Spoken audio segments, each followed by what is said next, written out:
If you're a parent, teacher, or school leader, and you're sick and tired of the frustration, anger, and unfair treatment of children at high risk in our public schools, then perhaps it's time for all of us to do something about it.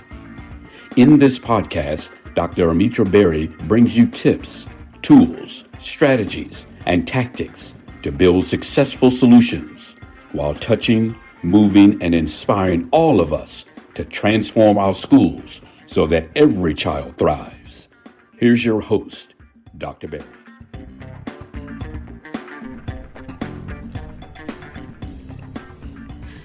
Welcome, Equity Warriors, old and new. Thanks so much for joining me today.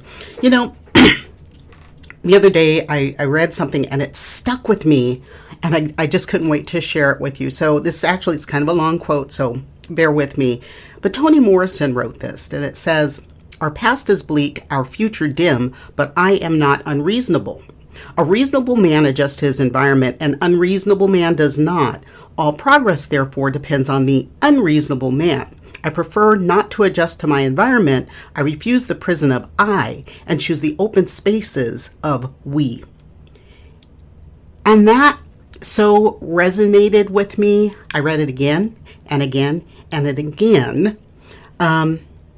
And it just, that part, you know, all of it sounds fantastic, but the part about the prison of I really made me think about the behaviors that we have to work through and master when we're talking about equity. Now, hopefully by now you've gone to the website e3podcast.com and you've downloaded the free gift. If you didn't, you need to, because this is the first part of that free gift. And so we're going to talk about this today, even though you may not have done the work yet. So if you haven't done the work, you can go back and check on it, because I would love for us to take this journey together, right? So there are the first three checkpoints as we take that journey, as we're talking about how do we master these conversations about equity, right? How do we get ourselves together, is really that first highway that we travel on. And those first three checkpoints are about working on ourselves, mastering our story, and then focusing on those things that are in our own span of control. And when we do those things, as I thought about that quote and I thought about those checkpoints on the highway, this is the part about us escaping our own prisons of I and journeying then into those open spaces of we, where we can have those conversations about equity. So before I close today, I want to give you enough on these three tools to help you begin to escape your own prison of I. And I'm going to do this by sharing with you my own story and how I escaped my prison of I. So working on myself first, right? I had a lot of work to do just in overcoming my own fears, the own oppression that I had faced, things that I had been told about myself by other people who assumed that they had power over me all my life. Things like saying that I wasn't smart enough, or I wasn't strong enough, or I didn't have the right aesthetic, right? The way that I looked wasn't quite right for them, or I didn't have the right background, and maybe I didn't have the right family connections, or the I don't know, the right, I don't want to say genetics. What am I thinking? Anyhow, I didn't come from the right lineage, so to speak. So in learning who I really was, right? What was my real story? I had to go back. And if you know me, you know I'm going to research and I'm going to go way back, right? So I went back through my ancestry to really be empowered by learning who I really was, and developed my story about who I am. And it begins, as far back as I could go, with my fourth great grandfather, whose name was Putu, and he was of the Igbo people of West Africa. So my fourth great grandfather is, right now, because I'm not done, he is the only ancestor, or the first ancestor that I found who survived the transatlantic passage in the belly of a slave ship.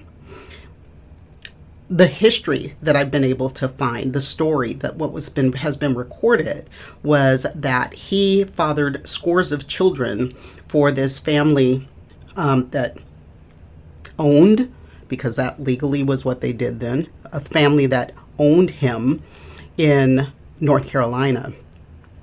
So I was somewhere between annoyed, shocked, but then I thought, because we know this is what happened in those times.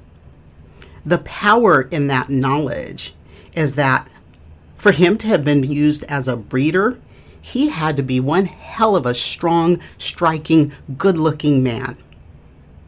Because when we breed something, we only want the best characteristics, right? So then, empowered by that, I'm thinking about that strength that runs through my veins that makes me strong and makes me desirable, and maybe even makes me attractive, since some people said I didn't have the right aesthetic, right? Beauty's in the eye of the beholder. Further down that family tree, my grandparents and great-grandparents were sharecroppers in Arkansas, strong, hardworking people. And in spite of everything that was levied against them, they managed to come to own their own land. And one day, I was working as a manager, sales manager for an educational publishing company. I was working in Jackson, Mississippi one day, and I had to drive to Little Rock, Arkansas. Well, my family is from Little Rock. Well, the greater Little Rock area, I shouldn't say. None of them really were from Little Rock. But outside this small town called Fordyce is a teeny tiny town that you can hardly find on a map. It's not on most maps. Ivan, Arkansas. I knew that that's where my family's homestead was on my mother's side. So I went there, took a little detour on my drive from Jackson to Little Rock.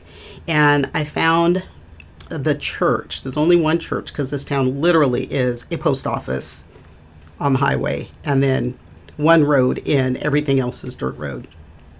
But on that church, on the cornerstone of that church that was built in 1907 on land that was settled by my second great-grandfather, is a cornerstone that has multiple members of my family on it.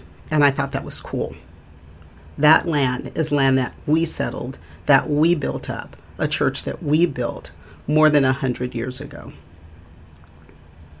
And that brought me pride and strength in learning who I am and the type of people I come from.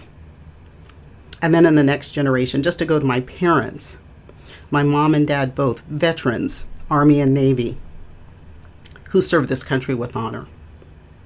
Again, something else that makes me who I am, and that makes me proud of who I am. I thought about my own childhood and being a trauma survivor, having seen my father shot to death when I was 7. About being raised by a single black woman in the turbulence of the 1970s. But having the shoulders of those ancestors to stand on, and having just a handful of teachers, most of whom I can still name today, teachers who saw more in me than I saw in myself. And then there were those in the majority who saw little in me or didn't care to see anything at all, saw a little black girl. I proved the doubters wrong and hopefully have brought honor to all of those who believed in me. So I made it through elementary school, junior high school, graduated in the top, I think I was number 3 in my class. I did okay, right? In spite of everything else. This is my story. And I went on to be accepted at my number 1 choice of school, University of California, Davis, go Ags, and graduated, not just accepted, but graduated.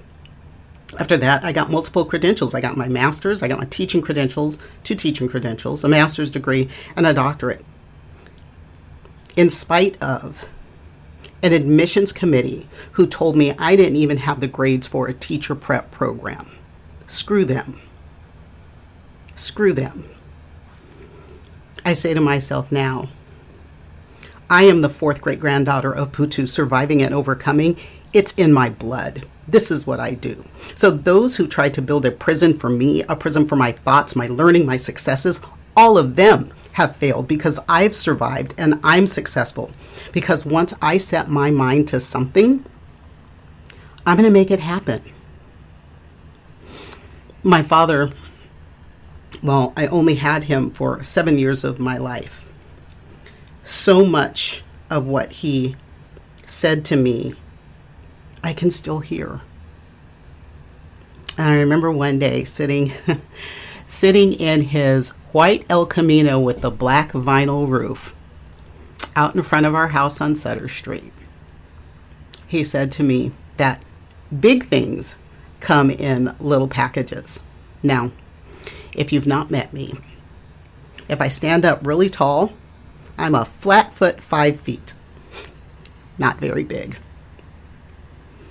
But I know from who I am and what others say about me and the history of my people, I am a very friendly person. I'm smart, innovative, enterprising, adaptable, sensitive.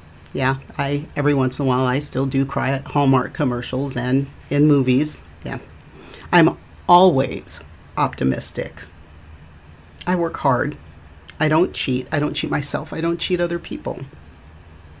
And while some people may call it arrogance, I know my worth. And I could care less what other people say about me. Some people have said I was a born leader. Other people call that arrogance as well. So when I think about all of those things, those attributes, where I am and what I know about myself, it stands to reason that as a 6th grade teacher, once upon a time, I got on a bit of a soapbox. Not me get on a soapbox. Imagine that. But we weren't doing everything we could to support our learners. All of my children, when I taught 6th grade, all of my children were children of color. All of my children, well, except for 1 year, one student, and I wrote about that child in my book, Affecting Change. Once I had one that was not of color. But all of my children qualified for free lunch. And in this meeting, there was an instructional specialist who I always sort of thought she really didn't care about our kids. But in the midst of my, they need more time, we need more resources, diatribe, I don't know, advocacy, I think might be a better word. She looked at me and she said, I don't know why you care so much. It's just another generation of toilet scrubbers. Toilet scrubbers. Thank God for the friend sitting next to me who grabbed my arm, got this death grip on my arm because I think I was about to leap over the table and strangle her. And she said, wouldn't be a good idea for your kids to see you fighting at school, Mitra. But that was like my fork in the road moment. That is when I first really understood, although I could not name it at the time, I couldn't wrap my arms around it. But that is when I felt and began to reckon with the impact and entrenchment of systemic oppression. My fork in the road, that moment when I could no longer continue to suffer in a system with so-called leadership that didn't give a rat's spit about the children. And I knew that I could do more for kids and more for more kids than the 25 in my classroom. That moment is what changed my life. So as you begin your journey, as you begin down the highway and you go to those first 3 checkpoints, think about your prison of I and how will you escape it? And start doing that work on you. What is it that you need to overcome to become an equity warrior who fears no challenge. What's your story? See, each of us have to learn our story and master it so that we know our worth, so that we can share our stories and connect with others, so that we can support or challenge them as we take on that role of an equity warrior. And then, always, join me every week. Send me your questions, topics, and requests to AskDrBerry.com, and I will answer those questions, and I'll bring you experts to help address those topics. And always remember, let's not worry about the things we can't change. Let's change the things we can no longer accept. I'll see you next time. That's it for today's episode of the 3E Podcast. Head over to iTunes and subscribe to the show. One lucky listener every single week that posts a review on iTunes will win a chance in a grand prize drawing to win a $25,000 value private VIP day with Dr. Berry herself. Be sure to head over to 3epodcast.com and pick up a free copy of Dr. Berry's gift. Then join us on the next episode.